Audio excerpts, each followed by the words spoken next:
All right, it's now recording. So I would like to welcome you all to our final video bootcamp session.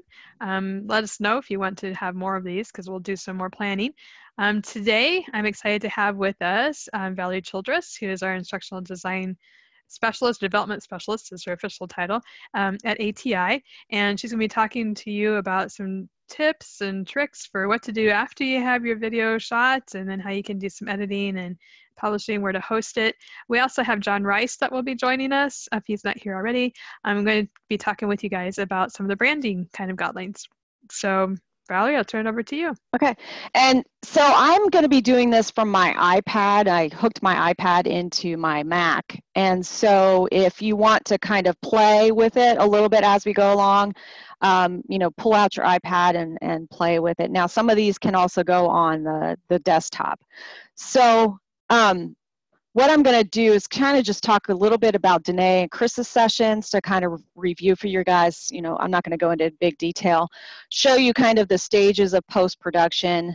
And I'm going to focus on 3 main editing tools. And I kind of went with a couple of the iOS ones because, all of our students here at ATI, almost all of them, will have iPads next year. And by the way, I don't know if you guys have heard, they're not getting the iPad Pros next year. It will actually be the iPad Airs. And so they actually updated the Airs, and now those you'll be able to use the pencil and all kinds of stuff with that. So, and it's a little bit cheaper than the Pros.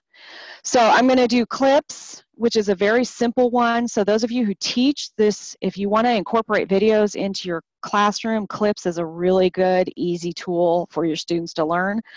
iMovie is also Mac or OS, sorry. And Adobe Rush, which is a new product, which I really like. I've been playing with it quite a bit, and I really like it. And then I'm going to talk briefly a little bit about closed captioning, video storage and hosting. If I have time, I'll show you how to add video to Carmen, so those of you guys who have courses. And then John will talk about branding.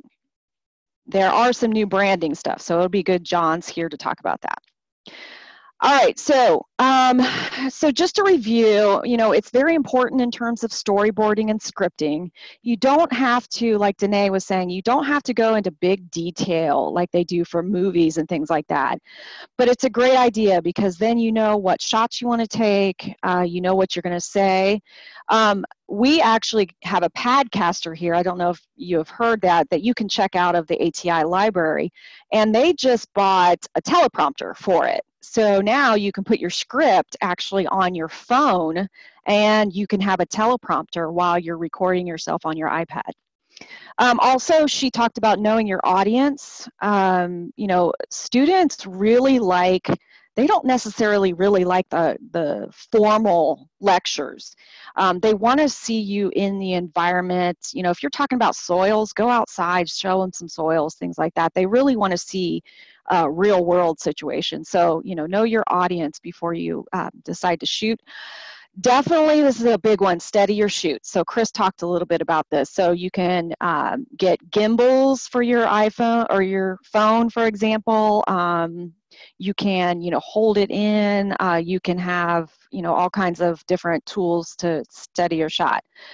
One thing I do kind of want to stress that he talked about was make sure you guys have B-roll. And that helps with mixing things up a little bit and, showing different scenery instead of just like a person you're interviewing. Make sure, one of the things I think he talked about was get your background noise. So before you start, let's say you're interviewing somebody, before you start interviewing that person, allow the video to kind of shoot at least a few seconds long to get that background noise, because there are some editing tools that allow you to remove that background noise, and so that can help. Try at least your best to eliminate noise if you really want to focus on a person or something like that. No need for reshoots, and this is one of the things I kind of stress with people. They always think that they messed up, so they have to start again. They messed up, so they have to start again.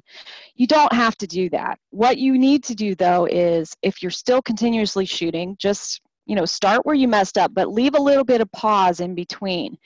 Because what that allows you to do is if you leave a pause before you start again, you can go in and post in the editing and you can find where that spot is and you can just cut that out. So you can cut out the mistake and then you can cut out the pause so that it sounds like it's a continuous, you know, sound, video and stuff. Also, he talked about horizontal versus vertical. So, you know, be aware of, you know, where are you going to host this? And, you know, horizontal is much, much better than vertical, although you guys will see when I'm in the clips, it only does vertical. So it's a little bit different. All right, in terms of stages of post-production, so the assembly stage, what they're referring to the assembly stage is make sure that you have your video, if you have pictures, you've got images of other things, you've got your music files, make sure all those files are organized into one area or one file. It's so much easier, especially if you have a big project, to find things. So assemble all that stuff before you actually start editing or opening up the editing tool. The mixing stage is referring to, you know, you've already got all this stuff in the editing tool and you're just starting to move things around, deciding where you want them, putting in your music. The mastering stage is kind of you're getting your final product. You're finishing up all the nitty-gritty things that you want in that video. So it's that mastering stage is just like right before you finally produce your video. And then the deliverables. So nowadays we can deliver to, you know, all these different hosting sites. We can deliver to Instagram. We can go to Facebook. You know, there's all kinds of places. So you kind of want to make sure, you know, that where do you want to host it before you, actually before you do the video, you want to know that. And feel free, if you have questions along the way, just feel free to stop me. All right, so if you guys do have clips, this is what the icon looks like. So if you have your iPad with you, go ahead and go into clips. And I'm going to go in a second. But clips is an iOS. So clips is only on the iPad or the iPhone. And I will actually probably be doing some trainings in the fall once the students get here and the staff and the faculty come back, because this is going to be a really easy tool. Let's say you want your students to do a video project. Maybe you want them to just kind of summarize a topic that they learned, but you want them to incorporate, you know, video, pictures, you know, different things. This tool is really simple. It's really fast to learn. It's pretty much you play with it, you learn how to use it, okay? So I'm going to go into clips, and hopefully I can make sure everything's still working. And I always have trouble trying to find my icons, but there we go, the clips. So clips, you actually can't do a horizontal. You have to do a vertical. So I've got my clips on here. So if you guys want to go along as I'm going along with this, this is your files up here on the far left top. That's your files feature. And so right now I'm going to create a new project. So I'm going to hit create. Okay, so now what you guys are seeing is you're seeing you know, the basic features of the clips. So at the top, you'll see, and it's kind of covered, I think, when you guys are seeing it, that you have a lightning. So that's for light, you know, just like you do with a camera. With the camera, you can switch. If you see the camera icon at the top to the right, you can actually switch to your front and back camera. So I'm going to switch over. And then you can also see at the far right, that is your music. So, you know, you can have your own music in there, or you can also go in terms of looking up soundtracks and stuff like that. Okay, and then at the bottom, so what I have it on right now is my camera. Now, if I wanted to switch that and pull in from my library, so these are some videos and some images and stuff that I have in my on my iPad. So I can do that. You also have what's a posters feature. Okay, so there's different posters that you can insert. So we're going to play with that here in a little bit. Just want to show you guys some basic features. You also see that big kind of pink button. That is your record. Okay, so we'll play with that here in a second. To the left of that button, this is a really cool feature. This is called live titles. So when I click on that, it's kind of, in a way, it's like closed captioning. It's not as high quality, I guess, as you know, hiring a closed captioning service, but it's a nice feature. So if I click on one of these, and so when I am speaking into this tool, it will actually add the text as I go along. And then over to the right of that button, you can do different filters. So let's say I wanted to do a comic. So I'm turning everything that you guys see into a comic feature. I can go back to my original, and they have, you know, a lot of different kind of filters or whatever you want to call them for that. You also, if you guys see that these are the filters. If I click on the labels, I can also, you know, put a label in, and you can change that. So what I did was I clicked on that, and I can change the words. I can do all kinds of stuff with it. Okay, so I'm going to get rid of that so we can get that out of the way. Then you also have stickers, and I know students love to play with stickers, and also you have emojis on there too. So, you know, they can make it a little bit more flashy, I guess you could say, for your video. So feel free as I'm going along if you want to play with some of those. Now, when you are recording, you can either hold down on that button. So I'm just going to go ahead and hold down on the button.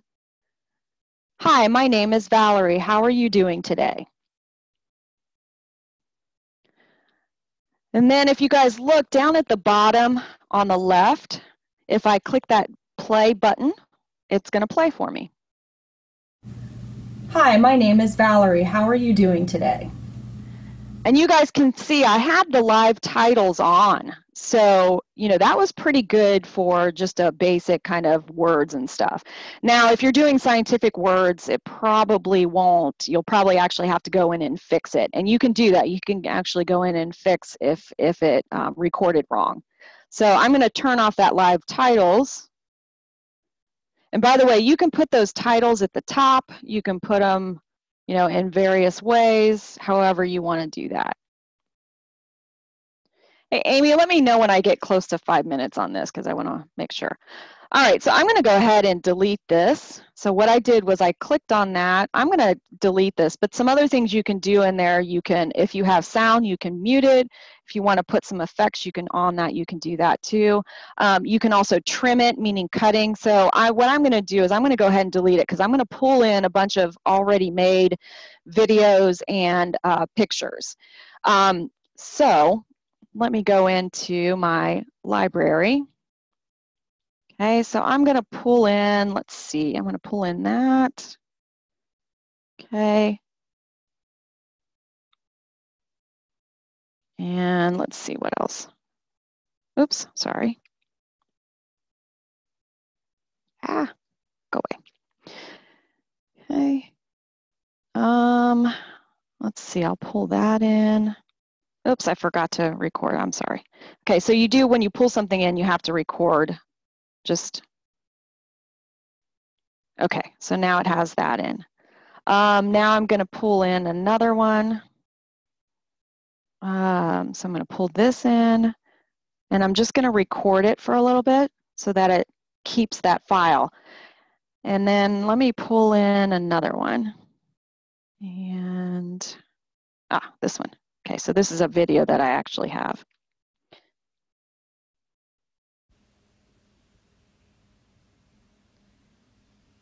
So when you go into clips, you'll notice that there's different features. Here are the different features and what they mean. By the way, that's my dog, Lizzie. She was helping me last night. If you guys notice, when I did press down on the button, you don't have to hold it down. You can actually slide your finger up, and that will allow you to do continuous recording. So let's say you are actually recording yourself, but you're recording a background behind you. So you can, click on that, scroll it up, allow it to move in front of the camera, and you can record. Other things in terms of this, you can, if you go down to the bottom, and if I click on that, so I've clicked on, you can click on these different, sections. And what I can do now is I can do some things like trimming. So if I want to trim it, let's say I want to just kind of cut out the end, I can do that. I can cut out the beginning.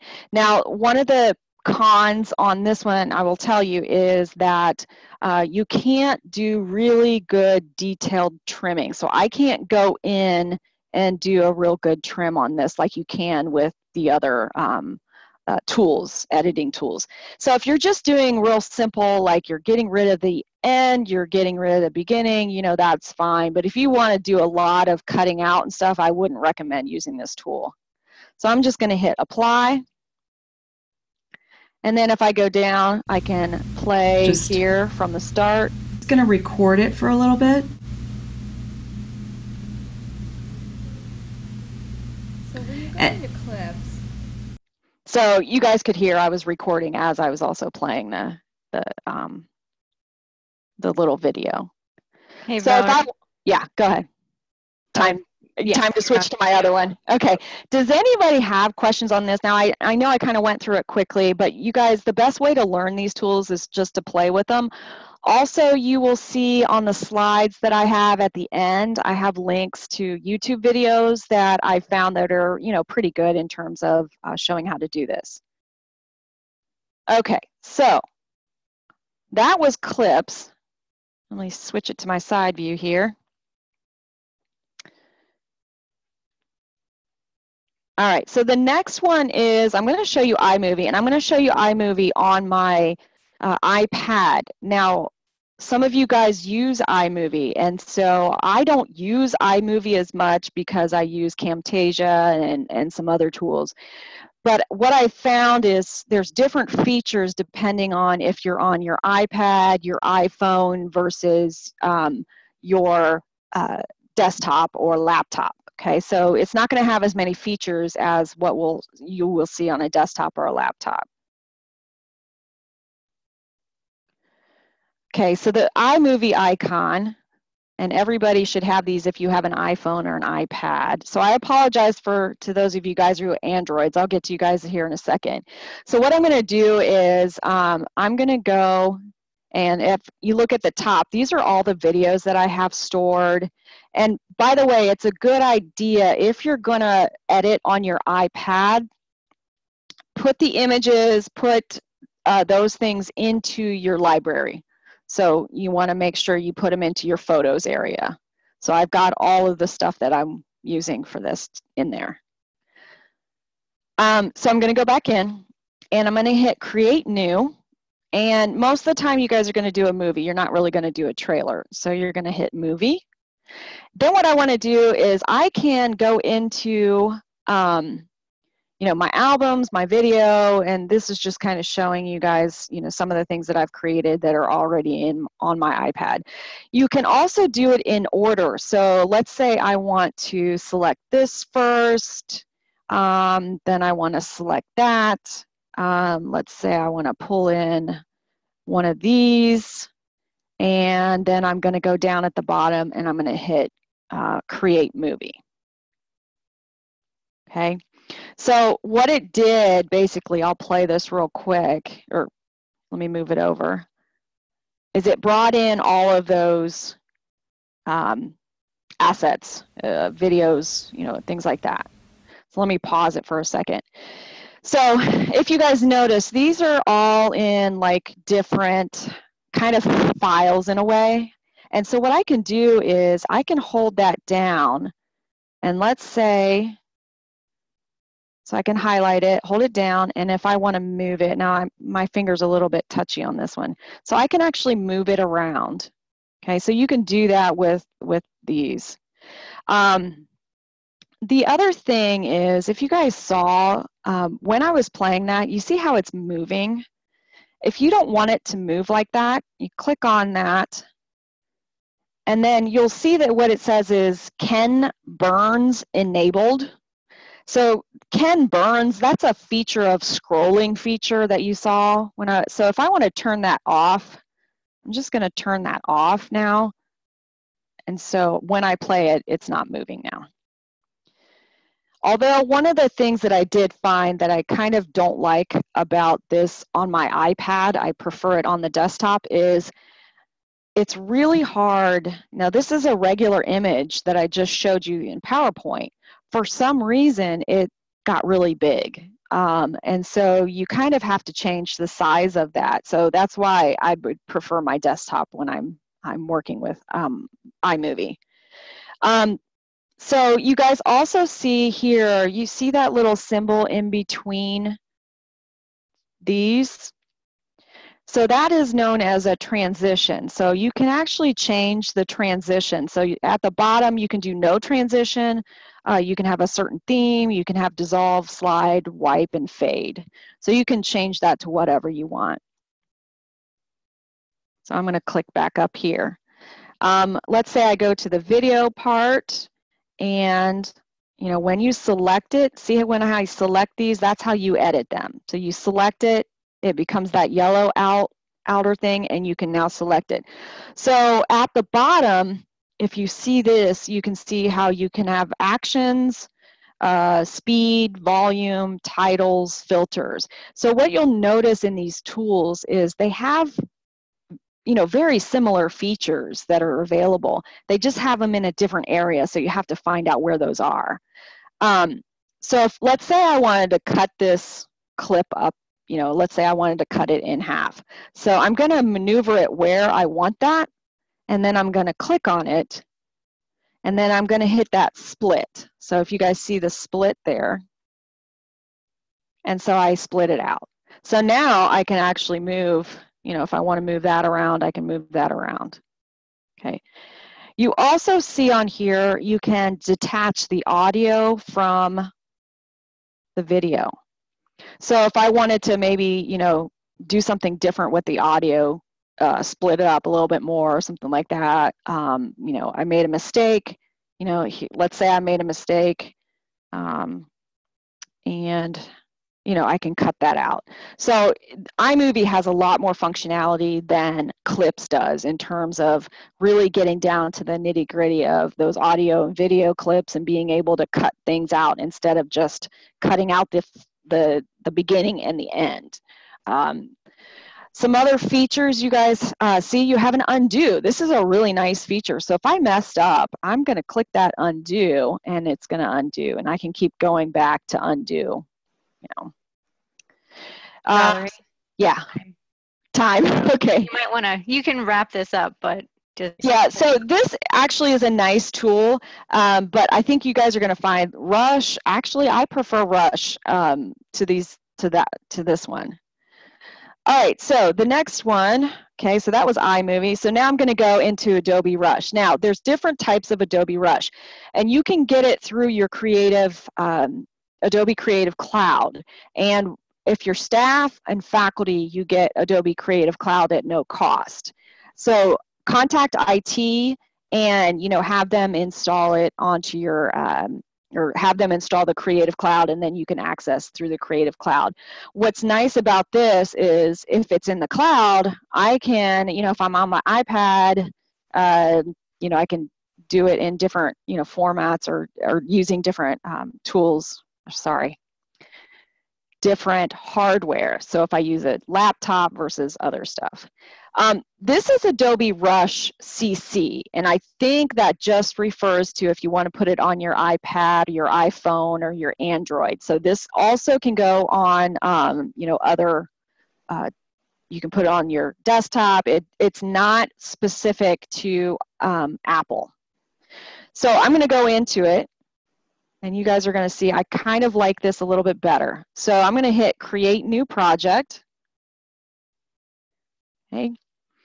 By the way, this opening stuff comes actually from the sample media, but I'm going to go into my camera roll, and I'm going to. Valerie, we got a quick question. Yeah, sure. So Dina's asking for recording. So just to back up, big picture, recording. Use clips and then iMovie for editing, or are you thinking record with your camera feature and then? So recording lectures or anything. I'm thinking video. Just any video. Yeah. You know, it's up to you. I mean, a lot of times people just use their iPad, their iPhone, and they just go into the regular camera and and they do that and they record it. Is iMovie or Rush, then you use those? You don't use those for actual recording, you use them for editing? Yeah, you can record, like let's say you bring in your PowerPoint slides. You can bring in your PowerPoint slides to like Rush and iMovie. You can do that. And then if you want, they have a record feature. So you can record your audio as you know you're playing the PowerPoint. Yeah. Okay. Yeah. So there's different ways. You can also do that on your iPad. So I can pull up my, and I can go back in here. I can pull up my, let's say I pull up my PowerPoint, and let's say I want to record this as I'm going along. So there's a screen recording feature on iPads where you bring your finger down and you see, and I'm not going to press it because it might mess up my Zoom thing, but if you look, you can see that circle within a circle. That's actually screen recording. So if you press down on that, cool. Okay. Yeah, if you press down on that, you want to make sure you turn your microphone on. So that's why you want to press and hold it first, and then you'll be able to turn your microphone on. Okay. Thank you. And that goes into your photos area, your library. Cool. Yeah, and then you can take that into Adobe Rush, Clips, iMovie, whatever you're using editing tool. So so there's lots of different ways that you can do it. Okay, so back to Adobe Rush. So I went in, I'm gonna add some things from my camera in here. So there's a video I've got, there's a picture, here's another picture. And I did bring in some branding stuff. So I pulled these in. If you guys notice, it went in the order 1, 2, 3, 4. I love that. That is a really awesome feature. And there's more functionality on your laptops, your desktops with Rush compared to your iPhone or Android or whatever. So I'm going to hit Create. Okay. So then it's pulling in. Oh, I got to hurry up because I got to let somebody else talk. All right, so what you guys see here is, here's, all the stuff that I pulled in, and I can move those around too. So I can grab, let's say I want to grab that and I want to move it, over. So I can do that too. And by the way, I can stretch this out so I can see those things, see how that was kind of hidden.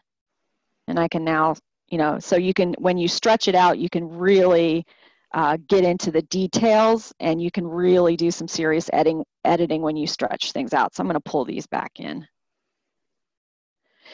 You can see here on the left, you have a pair of scissors. So if I click on that, that cuts that. So if I wanted to cut out, a certain part, let me pull this, oops, quit. Pull this over here. I'm going to cut that there. Okay, I'm going to stretch it out a little bit so I can see it. And then if I just wanted to delete that one area, I would go down. I've got it highlighted, so make sure you highlight it when you want to edit it. And then I can click on to the left. There's a little trash can, and I can delete it. So those are nice features. The other thing I really like about Rush is if you look to the far left at the bottom, I can stretch out my kind of my timeline here. So you can add, this is a nice thing, you can add all kinds of pictures and images. So this is a little bit more You'll need a little bit more training to do Rush than you would like Clips, but I think it's a really good tool, especially for the iPad. And so you can really get into editing and stuff. So you can make that bigger or smaller. You can also notice how I can now see the audio a little bit more. The other thing that I like about this is see the little icon of the person in the audio. So if I go over to the far right at the top, so if you go to the far right at the top and you see that square with the squiggly up and down lines, the audio, if I click on that, so you can, mute it, you can change the volume, but if you click on the advanced feature, okay, so you look at the advanced feature, I can reduce the background noise. So that's why I like this Adobe Rush, is because I can do more with it than I can with some of the other ones. I can reduce that. If there's an echo, I can do that. Also, you can, let's say you have like, you can enhance the speech. It recognizes female, male, although I'm not sure how accurate it is on that, but that's kind of a nice feature if you want to enhance somebody's voice over somebody else's. You can also add titles. If you look below, this is transitions. So it doesn't have a lot of transitions. So you might have your own transition video. You can do that too. It has filters, if you want to do that. Audio, and then you can also clip and move around. So let's say I wanted to kind of, crop this, and, I can crop wherever I want. It's not like I can move around things, and you can actually do, I believe you can do picture in picture on that, and you can also do that in iMovie. So if I wanted to put a picture of me talking while this video is playing, I can do that on this. So it's kind of nice that way. Amy, how are we doing? Does anybody have questions on that? I know I kind of went through some of these a little bit quickly. It might be worth noting, Valerie, that anybody who wants to use Adobe Rush Creative Cloud on a desktop is going to need Windows 10 for PC. Oh, yes, yes. Oops, let me go back to the slideshow, sorry. Yeah, so yeah, it depends. Adobe Rush, because it's new, it's going to be running through new software. So your Mac, your PC, if you go to Adobe Rush, their site, you can see what their system requirements are. So like I have a PC and I need to update the Windows on it before I can use Adobe Rush. So those are kind of the ups and downs, I guess, of it. Okay. I do have these links, and I did give Dina these PowerPoint slides. So, she'll send that out when she sends out the recording. But these are kind of short. Well, one of them, a couple of them aren't as short, but kind of teaches you the tools of how to use these and the features of iMovie and Clips and Adobe Rush. So I encourage you, if you're new to editing and stuff, go to these tutorials and, take them. And as you're, maybe watching the tutorial, go back and practice with the tool.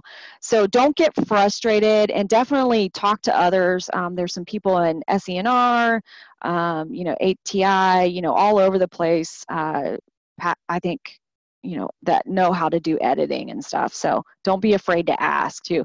Also, you can ask IT, and they have a lot of people in IT that actually know how to do a lot of video editing.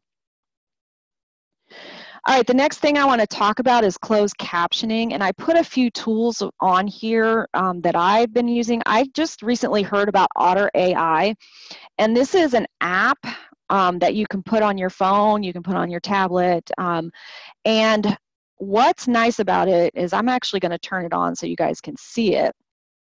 Let's see, there's my Otter AI. You can actually run, I don't know if it's going to let me do it. So if I hold down, so it's recording my voice now so we can get it to do what it's supposed to do. And if you guys notice, I now have that recording. Okay, so it's a nice captioning. It's free unless you want more of a paid version of it. You can also take videos and you can upload your videos into this Otter AI, and it will also transcribe those videos. It'll process it, it'll give you a transcript and stuff like that. However, it does make mistakes, grammar mistakes. It'll make some mistakes with spelling. So with this one, you'll probably have to go back through. So if you have a big video, if you have like a big 20 to 45-minute video or more, I wouldn't recommend it unless you've got the time to really, look through it and make sure the transcript is correct. The other thing that I noticed when playing with this, so I took a 5-minute video, I uploaded it, and it did a pretty nice job of giving me a transcript. But when I went to take that transcript and link it to the video in Vimeo, it didn't do as nice of a job as showing the words across the screen. So kind of what you have to do is you have to go back into this, and then you have to kind of change a little bit in terms of when those words are going to start. So if you want the words to start at a different time. Valerie, are you talking like the timing or how the captions appear on the screen? Like, are the captions too long? Yeah, sometimes they'll double up the captions. Okay. And that's not a good feature. So yeah, so sometimes you do have to go through, like if I needed to split, that up, I'd have to split that into the next line. Yeah. So that's one of the things I didn't quite like about it. But it's a nice tool and it's free and it does a really good job. It's pretty quick. All right, so the other ones that we have used, we use Celio 24. Now it does cost, so it's not cheap. I think the last time we used it, what was it, about $1.60 per minute? Yeah. But what you do is you take your videos and you go to their site, so everything's online, you upload your videos or you give them the link to your videos, and doesn't matter size because they're paid per minute. And they do a really good job. About 99%, I think, is their rate for correctness.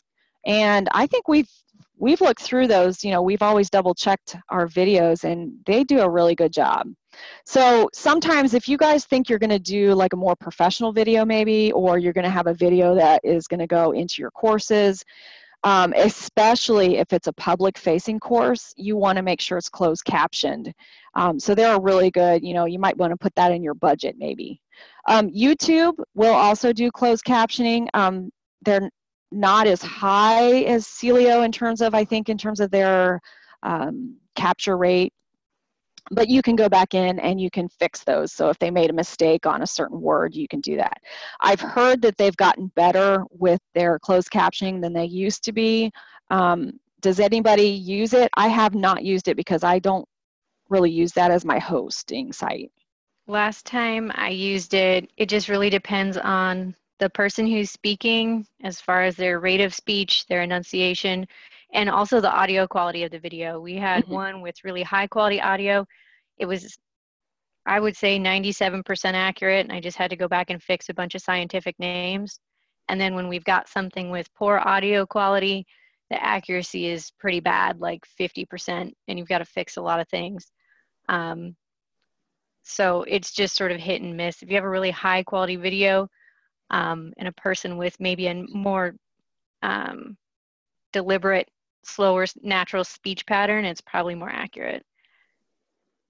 And if you guys ever have questions on closed captioning, there's different tools. So I think it depends on your budget. It depends on how much time you have to fix things and those kinds of features. It also depends on the nature of the content. Celio is, I just looked, it's approved for S2 data, so internal data.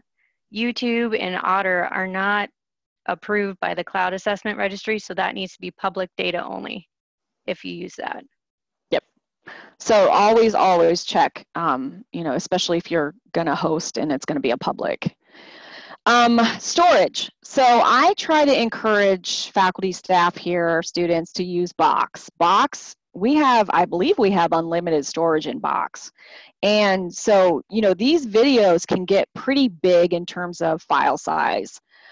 So I would recommend, like, if you are, doing it on your iPad or your phone, send it to Box, because, your iPad and your iPhone only have so much storage space, whereas Box, you have a lot more.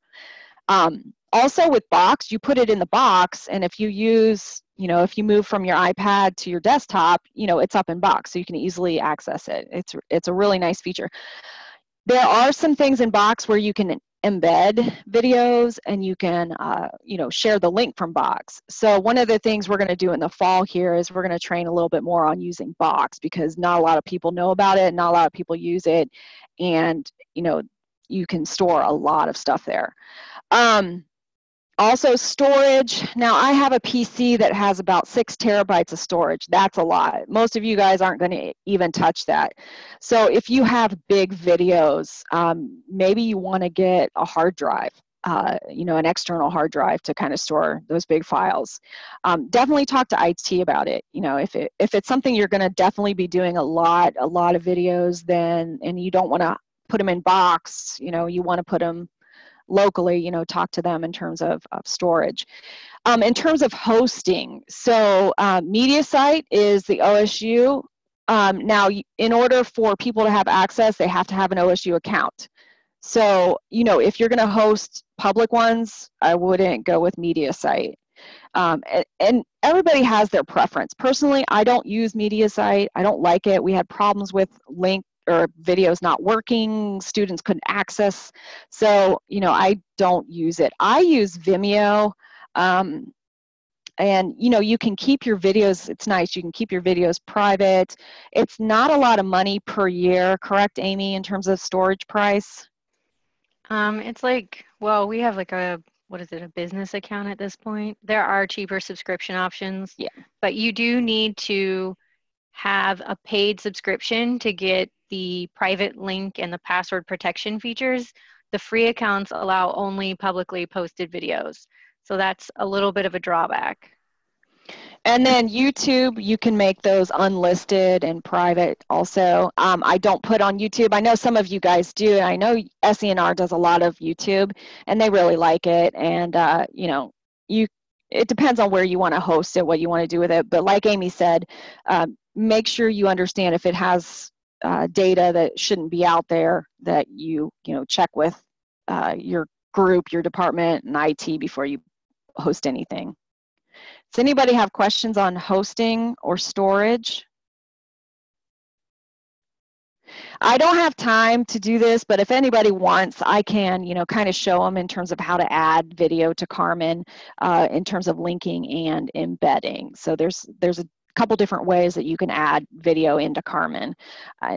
If we have time at the end, if you guys want to stick around, I can show you how to do that afterwards. So now John Rice is actually going to talk to you a little bit. I have these links in here for branding. So like I said, Dina will get this out to you guys so you can actually go to the PowerPoint slide and you can click on the link instead of writing all this stuff out and typing it in. But OSU and CFAS have really good branding sites where you can go there and you can download the brand information. So I'm going to let John take over, and I'm going to stop sharing. Okay, can you folks hear me? Thumbs up. Can you see me? Looks like I'm getting thumbs up. Okay, good. And actually, that was my first slide was going to have the branding links up there. Ooh, this is interesting. So now I've lost Zoom. Let me get out of this. I don't use Zoom a lot. I'm trying to figure out how to get my screen shared up there so that I can share what I have. You should see a share icon in the bottom center. There it is. Let me see what happens when I hit share. There it is. Share. All right, Microsoft PowerPoint. Let's see if that shares. Now I've lost you guys. Okay. Can you guys, well, you're seeing me, right? We can see your PowerPoint window in the editing mode. So if you start it in Boom. slideshow, we How's can. that? Is that better? Looks like we're on a different monitor. Do you have a double monitor set up? I have 3 monitors here. If you want, I can. We're on one of them. Okay. So you know what I'm going to do, because I want to actually get to what I'm talking about. So when you see it on a double monitor, are you seeing my face or my PowerPoint? We see your PowerPoint in the center screen, but it's not slideshow. It's like the presenter mode, right? Yeah. Yes, it's not Okay. slideshow. You know what? I'm going to roll with that if that's okay with you, if you can see what I'm doing. That's here. fine. And then, so basically, I'll go ahead, because I would like for you to, this helps me actually keep track of what I'm talking about too. So, you know, Valerie also just shared these brand resources.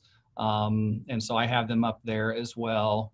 So the top one there is obviously for the college, and it has, we actually have a tab there now where you can click, and we're gonna fill it out a little bit more to kind of have those brand assets and templates that actually are specific for video. There are also, if you step back in that, there are certainly brand templates for other different types of print things and PowerPoint. So absolutely use that as a resource for templates. I refer to it a lot. Your second slide in your. Pardon me? We're still on your title slide. Okay. I don't know why that is. We might be, if you stop sharing and just click share desktop, it might more accurately reflect what you want us to see. Yeah, it might. Let's see. Resume sharing. Stop sharing. Geez, I don't use Zoom very much. Oh, okay. And now you see me, correct? Yes. Okay. So a lot of what I had for presentation, for my slides anyways, was kind of more just to help me keep track of what I wanted to say. So I'm just going to go ahead and just keep myself on screen and just kind of talk and just deliver just a little quick, what the main points of what I thought was good to bring up here. A lot of you have heard of the brand team that we have in marketing communications for the college. Basically, we've been charged with the responsibility of, you know, kind of reviewing and making sure that things are kind of in alignment with the university brand as well as the college brand. It is a group of us in marketing communications, some designers. When pieces come in that are video, they do share that with me because I'm the team leader for video in this department. But in all honesty, a lot of the things we're looking at are the same types of things that you would have in a print piece or in a PowerPoint or, you know, website or anything like that. And the biggest things we're looking at are things like, is it a proper use of typeface that's a university typeface? All that stuff's available, you know, those on the university brand website. We look at use of logo. We look at you to make sure that it's a up-to-date university and college logo. We like to look at how the CFAS tag is being used and making sure that it's proper. And you know, with the university logo and even the college logo, you know, we look at things to make sure that, you know, there's nothing covering over top of it, that it looks like it's the proper size. A lot of times when people are creating graphics on their own, they may not get the university color scarlet right.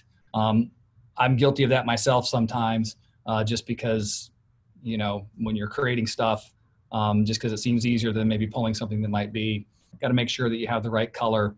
All that information, like I said, I use those brand websites from the university as a resource all the time, with just making sure along the way that I'm kind of in compliance. But, you know, when we do get things to review, those are like really a lot of the biggest things we look at or that we find that maybe need to be corrected. And that's use of fonts, you know, use of logo and how it is positioned on a page, maybe with other logos or other types of text on screen. Those are the big things that we look at.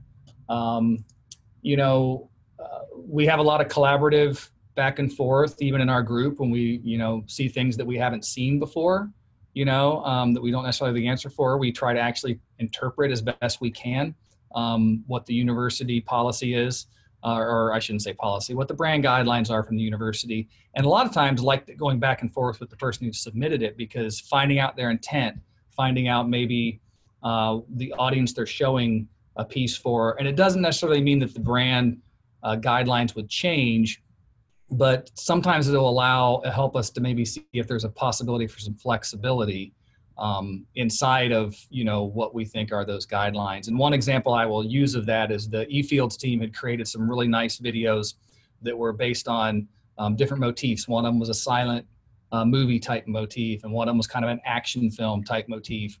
And, in order to do a silent film, you use that silent movie text in between the video frames. And, it's not one of the university brand typefaces, because that just wouldn't make sense. And so, if we were really being strict with it, we'd say you can't use that because it's not on brand. But we were able to take a step back and say, if we become that restrictive, it really takes away any creativity or the point of what they're trying to do. And so we talked back and forth when we felt like, how about if we make this compromise, to introduce the video at the beginning and the stuff at the end, we're going to be in brand compliance.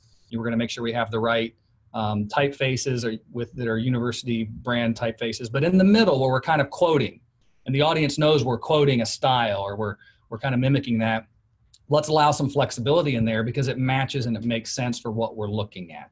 And so I felt like that was a good compromise because I really hated to go back with them and say, you know what, this is great, but it's not a brand typeface. And so again, I bring that up as like an example where I felt like it was good to have that conversation to see what the intent was and to see if there was a way that we could really kind of make sure that the communication goals were met at the same time, making sure that anyone who sees it will say, well, that's a high estate, that's their brand. So collaborative discussion, not only amongst our group, but amongst the people who are submitting pieces.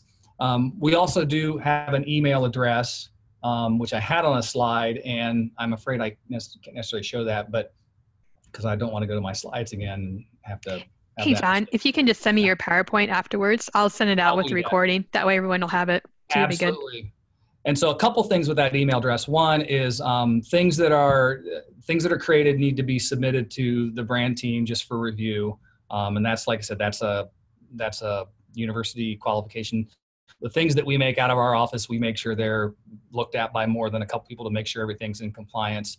And again, you would just submit that through the email that I'll send to Dina. And also, I would say, even if in the middle of your process, or if you're at the beginning, if you have a question, even if you don't have anything to show yet, send that question along to that email address, and we will, make sure we can be in that discussion with you about getting things created, created right from the beginning.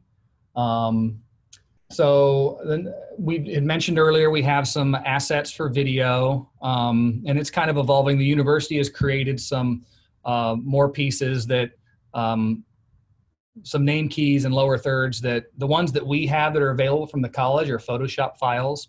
They're templated.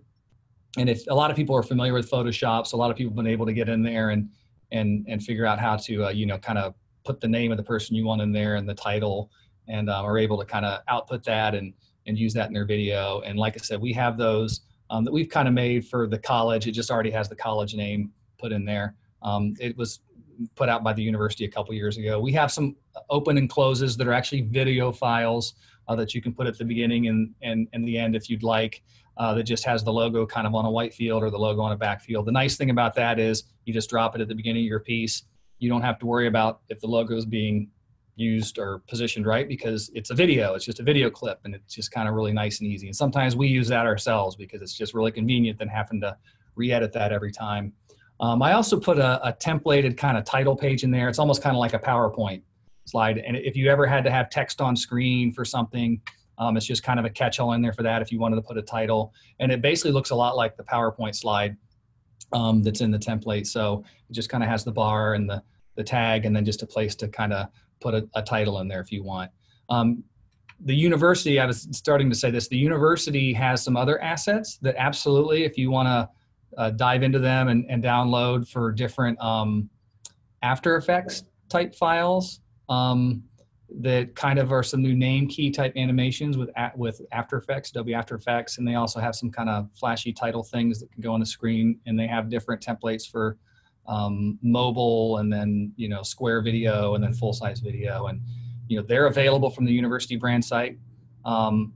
If you're not very familiar with After Effects, which I'm a little bit familiar with it. I don't use it a lot, but I looked at it and there's a lot of different layers in there, and it might be a little harder than a lot of people would want to get into. But if you'd love to try that, absolutely, I think that's a great resource to look at. And again, those are on the university brand site. At this point with us, we're trying to keep it a little more straight ahead and not as complicated for folks. But again, I guess that's about all I had to say. Of course, we're going to ask for some questions, but what I would just like to reiterate again is, I like to think of it as a conversation between our team in here, but also between folks out there who are working on stuff. If you haven't shot or started editing or doing anything yet and you have a question, please go ahead and send that on, and just, like I said, we'll kind of go back and forth and really try to do our best to, keep our charge from the university to make sure that things are, in compliance and are just in alignment with the brand, but also trying to help you folks, communicate and do what you feel you need to do for your audiences. And that's kind of the, where we're trying to come with that. So with that, I guess I'll just say if there's any question, I only have a couple minutes, but we've got one question in the chat box here from Megan. Do videos for classes need to be submitted to the brand office if they are privately hosted and only accessible for OSU students?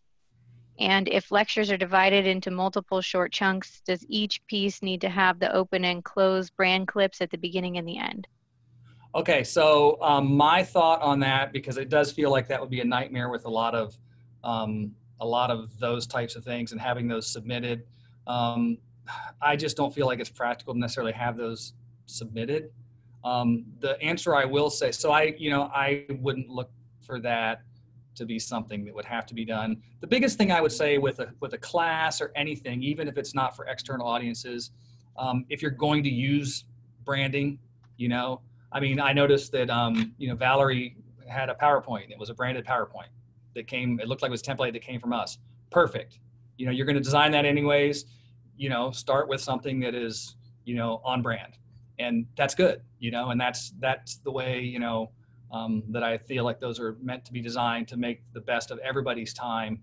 And so my biggest thing I would say is with anything is if you're going to use some branded elements, if you're going to add some logos, if you're going to add some, just, make sure that it's on brand. My take is that if you're doing something for a class and you're doing a couple of those a week and you don't want to feel like you need to throw like the logo on there, then I wouldn't think you would need to throw the logo on there.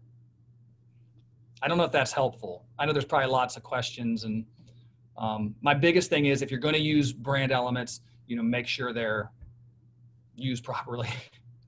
John, question from me here. Where do we find the open and close CFAS pieces? CFAS. So if you are on, I'm going to try to share one more time, and I'm going to share my web page. Let's see if it'll let me go there.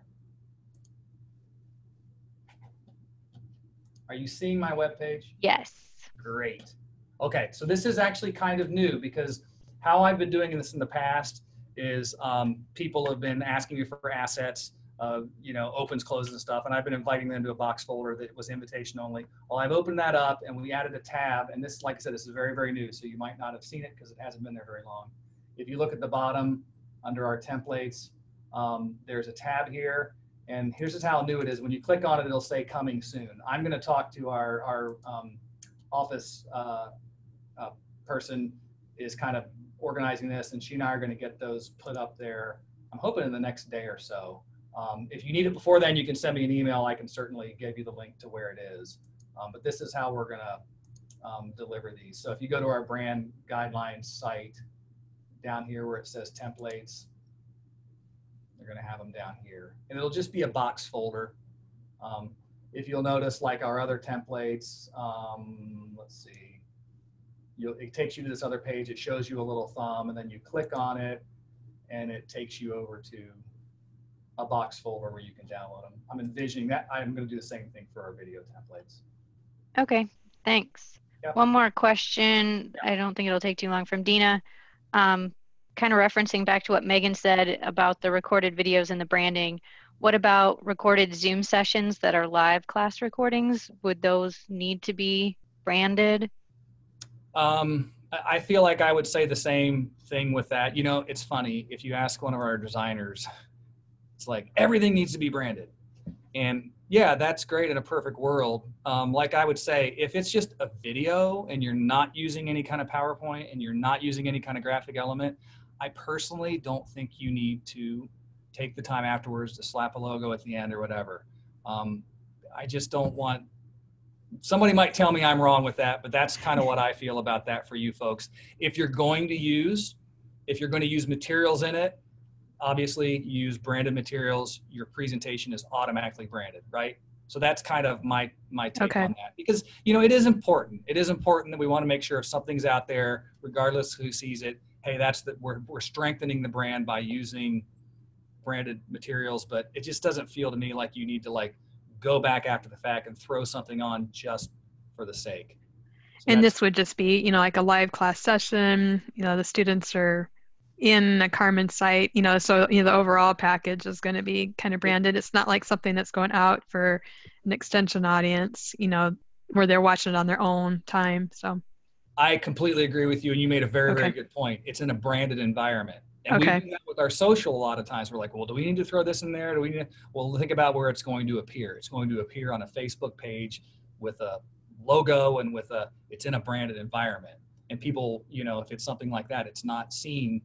If we're designing something that's not going to be seen outside of that, then we take into consideration the environment it's in. And so that's a very, very good point, I think, with that. Awesome. Well, we're out of time, but I want to open it up once more in case there's some extension folks that have some branding questions. And certainly you know where to find John. Yeah. And you can email me even personally. I'm rice.42.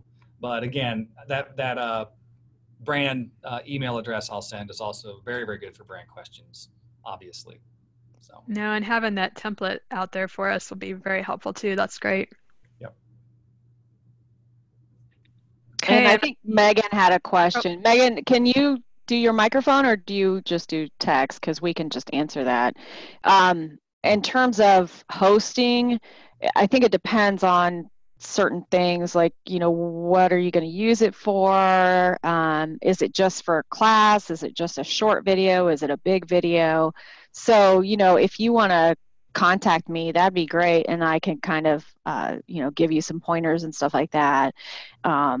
Like Dina put in there, we do host ours because we have a lot of online courses. And so we host ours on Vimeo. But I know like SENR hosts theirs on YouTube. You know, we have other people that do YouTube. You can also host them in Box, and that's free. So I think it depends on, you know, what's the data level. Is it a secure thing that you need to have secure, or, you know, other things? So. And I just sent the email address over here in the chat, so figured that out. Fabulous. All right. Well, we'll go ahead and wrap up. Again, reach out to us if you guys have questions. Let us know if you want more of these kind of sessions, and we'll continue some planning. Thanks a lot, John, for showing us the branding. Thanks, Valerie. Thank you. Thanks.